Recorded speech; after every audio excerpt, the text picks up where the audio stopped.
इस धरती पर कई तरह के जीव जंतु पाए जाते हैं, जिनमें से कुछ काफी ज्यादा रोचक व अजीब होते हैं। दोस्तों, आमतौर पर आपने ज्यादातर जानवरों को झुंड में रहते हुए देखा होगा।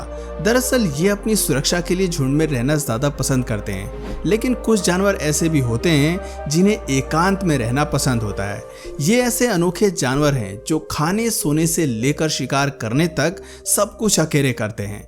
ये बस तभी मिलते हैं जब इन्हें मीटिंग करना होता है। तो दोस्तों, चलिए जानते हैं कि कौन से हैं वो जानवर जिन्हें एकांत में रहना ज्यादा पसंद है।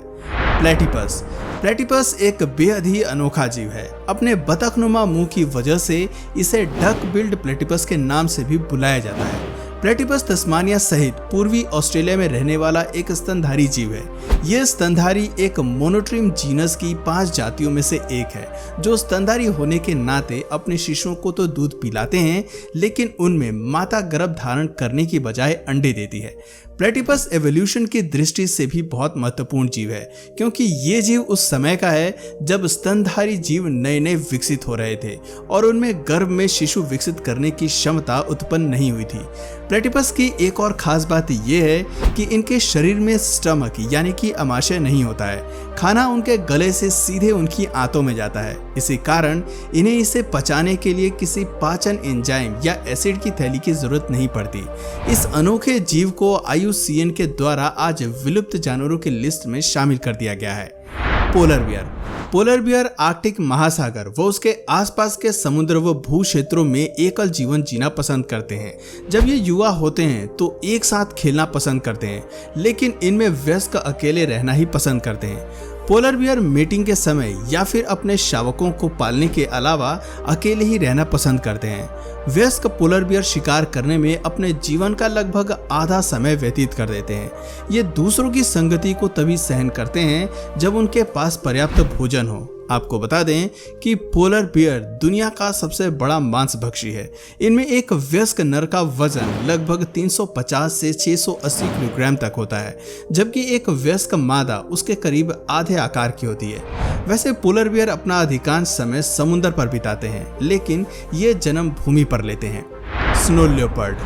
हिम तेंदुए मध्य और दक्षिण एशिया की पर्वत श्रृंखलाओं की एक बड़ी बिल्ली है, जिसे IUCN के द्वारा क्रिटिकली इंडेंजर्ड स्पीशीज घोषित कर दिया गया है। ये जीव भोर और शाम के समय सबसे ज्यादा एक्टिव होते हैं। अन्य बड़ी बिल्लियों की तरह हिम तेंदुए भी एकांत जीवन जीते हैं और केवल मीटिंग के समय ही मिलते हैं। हिम तेंदुए न केवल अन्य बिल्लियों के साथ टकराव से बचते हैं, बल्कि वे मनुष्यों का सामना करने से भी बचते हैं। स्नो लेपर्ड ट्रस्ट के अनुसार मानव पर अब तक किसी भी हिम तेंदुए के हमले की खबर नहीं है।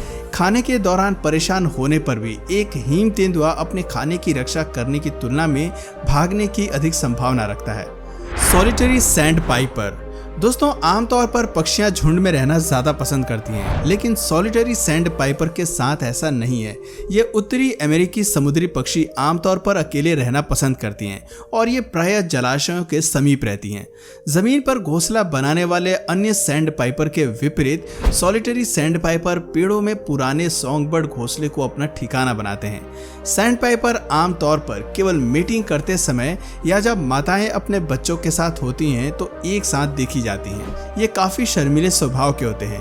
अपनी शर्मीले गुण के कारण जब कोई इनसे संपर्क करने की कोशिश करता है तो ये घबराहट से उछलने लगती हैं और कई बार सीटी की आवाज भी निकालते हुए रोते हैं और ज्यादातर मामलों में तो उड़ ही जाते हैं। मूस, जिसे एल्क भी कहा जाता है, मृग परिवार का एक सदस्य है और इस परिवार में सबसे बड़ी और भारी प्रजाति है। अधिकांश वयस्क नर मूस में आपको व्यापक सींग देखने को मिल जाएंगे। मूस झुंड में रहना पसंद नहीं करते हैं। बछड़े भी अपनी माताओं के साथ तब तक रहते हैं जब तक कि वो लगभग 1 वर्ष के नहीं हो जाते और फिर अपने आप ये अलग हो जाते हैं। इनमें नर को कभी कभी एक साथी के लिए दूसरे से लड़ते हुए भी देखा जाता है, लेकिन उनका शेष जीवन एकांत में ही रहता है। वर्तमान में मूस सबसे अधिक कनाडा, अलास्का, न्यूजीलैंड, न्यूयॉर्क राज्य, बाल्टिक राज्यों और रूस में पाए जाते हैं। Desert tortoise. रेगिस्तानी कछुआ लगभग 50 से 80 साल तक जीवित रहता है। ये धीरे धीरे बढ़ता है और आमतौर पर इनकी प्रजनन दर कम होती है। ये शरीर के तापमान को नियंत्रित करने और पानी की कमी को कम करने के लिए अपना अधिकांश समय बिल, रॉक सॉल्ट और पैलेट्स में बिताते हैं। ये मौसमी बारिश के बाद सबसे अधिक सक्रिय होते हैं और अधिकांश वर्ष के दौरान निष्क्रिय रहते हैं। रेगिस्तानी कछुआ पानी और ऊर्जा के असंतुलन को दैनिक आधार पर सहन कर सकते हैं, जिससे उनकी उम्र बढ़ जाती है। रेगिस्तानी कछुए अपने अधिकांश जीवन अकेले ही बिताते हैं, केवल मेटिंग के लिए ही साथी से मिलते हैं और कभी कभी हाइबरनेशन के दौरान एक बिल साझा करते हैं। Hawaiian monk seal. दोस्तों, अगर आप सामान्य सील्स को ध्यान से देखेंगे तो यह आपको ज्यादातर झुंड में ही दिखाई देंगे, लेकिन हवाईयन मॉन्क सेल इसके विपरीत एकांत जीवन जीना पसंद करते हैं। ये आमतौर पर मीटिंग करने के लिए ही एक दूसरे से मिलते हैं। हवाई मॉन्क सील की अधिकांश आबादी उत्तर पश्चिमी हवाई द्वीप के आसपास पाई जा सकती है, लेकिन एक छोटी और बढ़ती आबादी मुख्य हवाई द्वीप के आसपास ही रहती है। ये अपना 2/3 समय समुद्र में बिताती हैं। सील की ये प्रजाति आज गंभीर रूप से खतरे में है। इनकी संख्या आज के डेट में महज 1400 ही रह गई है। चकवाला विजार्ड।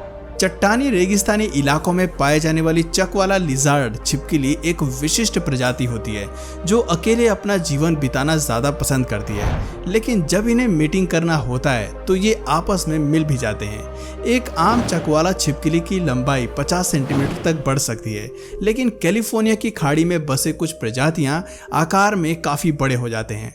चकवाले की सभी प्रजातियां मुख्य रूप से शाकाहारी होती हैं और ये विभिन्न प्रकार के रेगिस्तानी पौधों को खाकर अपना जीवन बिताती हैं। छिपकली की ये विशेष प्रजाति ऊंचे स्थानों पर बैठना ज्यादा पसंद करती है ताकि वो अपने क्षेत्र पर नजर रख सके। यदि कोई इनके क्षेत्र पर कब्जा करने की कोशिश करता है तो ये उनसे संघर्ष करने से पीछे नहीं हटते हैं। तो दोस्तों, आज की वीडियो में बस इतना ही। आपको इनमें से सबसे अनोखा जीव और अकेला जीव कौन सा लगा कमेंट करके जरूर बताइए। और अगर इस वीडियो से आपको कुछ नया जानने या सीखने को मिला या फिर इंटरेस्टिंग लगा तो प्लीज इस वीडियो को एक लाइक करके अपने फ्रेंड्स और फैमिली में से जरूर शेयर करें। और यदि आप इस चैनल पर नए हैं तो प्लीज इस चैनल को सब्सक्राइब करके बेल नोटिफिकेशन आइकन को ऑन कर लीजिए ताकि हमारे आने वाले वीडियोस आप मिस ना करें। मिलते हैं फिर किसी वीडियो में नए टॉपिक के साथ, तब तक के लिए नमस्कार।